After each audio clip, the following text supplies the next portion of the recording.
অন্ডালের উখড়ায় একটি বেসরকারি ইংরেজি মাধ্যম স্কুলের ষষ্ঠ শ্রেণীর এক ছাত্রীকে শ্লীলতাহানির অভিযোগে গ্রেফতার করা হলো স্কুলেরই ভাইস প্রিন্সিপাল তথা শিক্ষক রাজা প্রসাদকে। এই নজিরবিহীন ও লজ্জাজনক ঘটনাকে কেন্দ্র করে উখড়া এবং সংলগ্ন শিল্পাঞ্চল এলাকায় তীব্র ক্ষোভ ও চাঞ্চল্য ছড়িয়ে পড়েছে।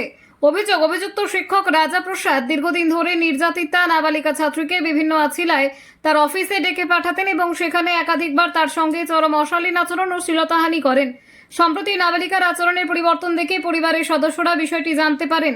ঘটনার কথা প্রকাশ্যে আসতেই ক্ষুব্ধ পরিবারটি অন্ডাল থানায় একটি লিখিত অভিযোগ দায়ের করে। অভিযোগের ভিত্তিতে উকড়া ফাঁড়ির পুলিশ তদন্তে নেমে শনিবার রাতে অভিযুক্ত শিক্ষককে গ্রেপ্তার করে। রবিবার ধৃতকে দুর্গাপুর মহকুমা আদালতে তোলা হয়। পুলিশ সূত্রে জানানো হয়েছে, ঘটনার আসল সত্য এবং আর কোনো পড়ুয়ার শিকার হয়েছে কিনা তা জানতে ধৃতকে নিজেদের হেফাজতে নেওয়ার আবেদন জানানো হয়েছে। অন্যদিকে নির্যাতিতা ছাত্রীর ডাক্তারি পরীক্ষাও সম্পন্ন হয়েছে বলে পুলিশ জানিয়েছে। অঞ্চলকে আমি শাশুড়িকে জিমা দিন গিয়েছিলাম, আমি বাইরে গিয়েছিলাম 25 তারিখ।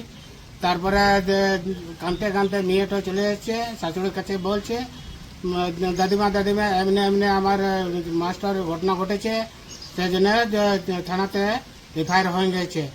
আচ্ছা, এফআইআর করেছে? হ্যাঁ। এখন কি ডাক্তারখানা গিয়েছে? ওইখান থেকে ডাক্তারখানা গেছে। কি চাইছিস মাস্টারটা, কি শাস্তি চাইছিস? শাস্তি চাইছি, আজকে তো আমার মেয়েটার কাছে করেছে, কালকে আপনার মেয়ের কাছে করবে, তাহলে কি করবে? ওকে শাস্তি চাই। এবারে কি হবে না হবে আমি দেখতে যাব না। শাস্তি দে তো শাস্তি দে।